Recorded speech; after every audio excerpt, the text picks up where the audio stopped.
देश में न्यायपालिका कितनी ईमानदारी से काम कर रही है, इसका जीता जागता सबूत तो तभी खुलकर सामने आ गया था जब एक जस्टिस के घर करोड़ों बरामद हुए। लेकिन अब तो मामला और भी पेचीदा होता नजर आ रहा है, क्योंकि आपको बता दें कि अब सरकार ने ही भ्रष्ट जस्टिस को बचाने के लिए अपना पूरा का पूरा सिस्टम लगा दिया है और रातों रात ऐसा फैसला सुना दिया है जिसे लेकर बवाल खड़ा हो गया है। नमस्कार, आप देखना शुरू कर चुके हैं 4 PM न्यूज नेटवर्क और मैं हूं आपके साथ प्रगति ठाकुर।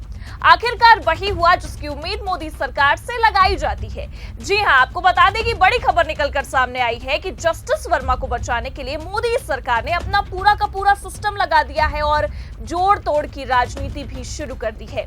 अंदाजा तो पहले ही लगाया जा चुका था कि इस मामले में अगर सरकार की एंट्री होती है तो बवाल खड़ा हो सकता है, लेकिन इस हद तक मामला पेचीदा हो जाएगा इसकी उम्मीद किसी ने नहीं लगाई थी। तो फिलहाल रातों रात सरकार ने ऐसा क्या फैसला सुनाया है जिसके बाद से बवाल थमने का नाम नहीं ले रहा है, आपको बताएंगे।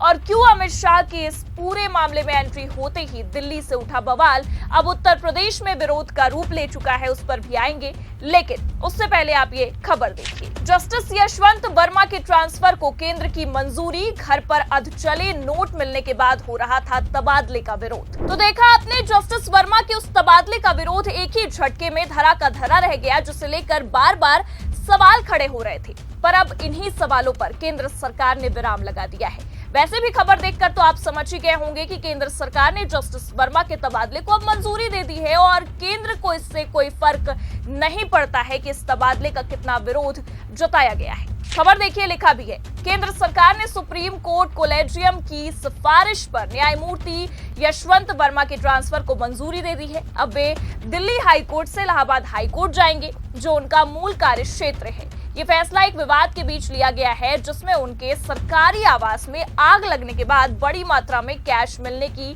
खबर आई थी। लेकिन अब आपको बता दें कि इस विवाद के बाद भी मामला थमने का नाम नहीं ले रहा है। एक बार फिर यशवंत वर्मा के विवाद को लेकर संग्राम छिड़ गया है और इस संग्राम से एक बार फिर कैश कांड के विवाद ने बवाल मचा दिया है और मोदी सरकार अब बुरा फंसती भी नजर आ रही है। देखिए, केंद्र सरकार के इस फैसले के बाद अलग ही बवाल देखने को मिल रहा है। खबर भी बाकायदा नवभारत टाइम्स ने बिग हेडलाइंस में छापी है, लिखा भी है, जस्टिस यशवंत वर्मा के शपथ ग्रहण का बहिष्कार, Allahabad high court bar association ने कर दी है घोषणा। तो देखा आपने, एक तरफ सरकार ने तबादले को मंजूरी दी तो वहीं दूसरी तरफ बहिष्कार की भी घोषणा कर दी गई है, जिसके बाद दिल्ली से लेकर इलाहाबाद तक अलग ही बवाल मचता नजर आ रहा है। खबर में आगे लिखा भी हुआ है, उत्तर प्रदेश के इलाहाबाद हाई कोर्ट में वकीलों का प्रदर्शन लगातार चौथे दिन भी जारी रहा। देर रात हाई कोर्ट बार एसोसिएशन की बैठक हुई। इसमें घोषणा की गई कि वकील इलाहाबाद हाई कोर्ट में जस्टिस यशवंत वर्मा के शपथ ग्रहण समारोह का बहिष्कार करेगा।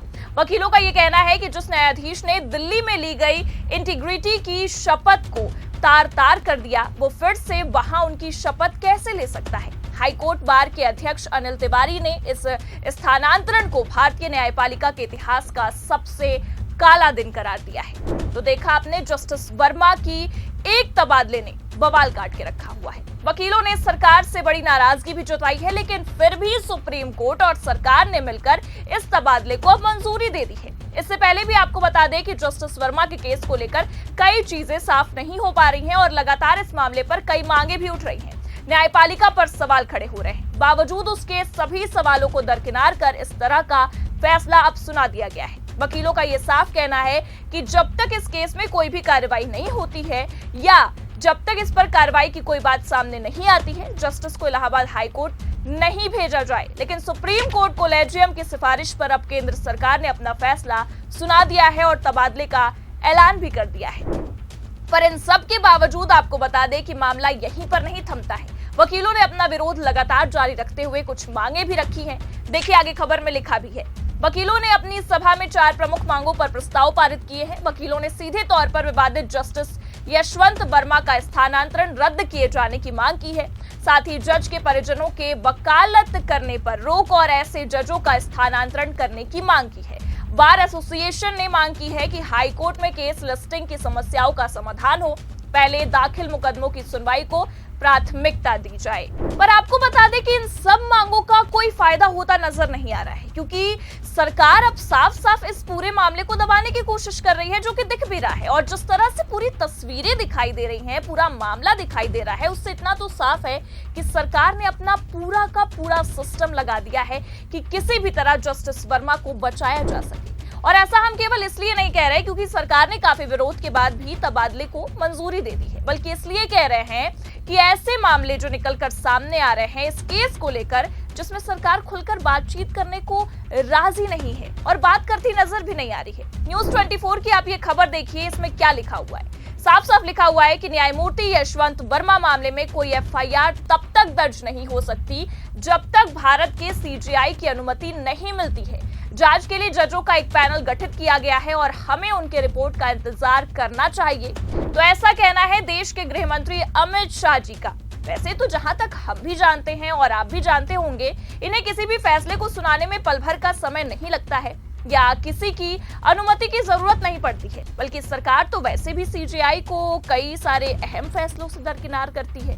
लेकिन हाँ, इस फैसले को लेकर आलाकमान का ये साफ कहना है, या कह सकते हैं कि ये साफ साफ जवाब सामने आया है कि सीजीआई ही अनुमति देंगे तभी एफआईआर दर्ज हो पाएगी, वरना एफआईआर दर्ज नहीं होगी। और ऐसा गृह मंत्री अमित शाह ने क्यों कहा है, आपको बता दें कि गृह मंत्री का ये बयान इसलिए भी इस वक्त चर्चा का विषय बन गया है क्योंकि ये बयान उस समय आया है जब सुप्रीम कोर्ट ने एफआईआर मामले पर अपना फैसला पहले ही सुना दिया है। जी हां, आप बिल्कुल सही सुन रहे हैं, पहले ही सुप्रीम कोर्ट ने एफआईआर मामले पर अपना फैसला सुना दिया है, तब जाकर अमित शाह का ये बयान निकलकर सामने आया है। देखिए, न्यूज़ 18 की खबर में साफ साफ लिखा भी हुआ है।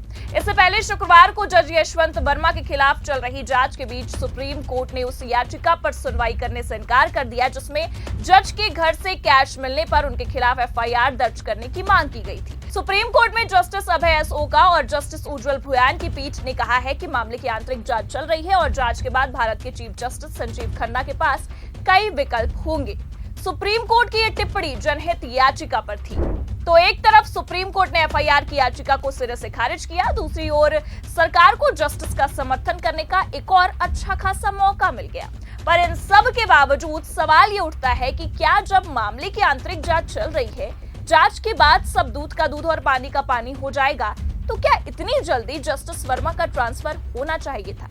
अब आनन फानन में सरकार ने जो तबादले का फैसला सुनाया है उसे लेकर भी कई सवाल खड़े हो रहे हैं। फिलहाल जिस तरह से सरकार ने जस्टिस वर्मा का समर्थन किया है, ऐसे में आपको क्या लगता है, दाल में कुछ काला है या कि पूरी की पूरी दाल ही काली है? अपनी राय कमेंट करके जरूर बताएं। ये खबर कैसी लगी लाइक और शेयर जरूर करें। चैनल पर नए हैं तो सब्सक्राइब और ज्वाइन करना भी ना भूलें। देखते रहिए 4 PM न्यूज़ नेटवर्क। नमस्कार।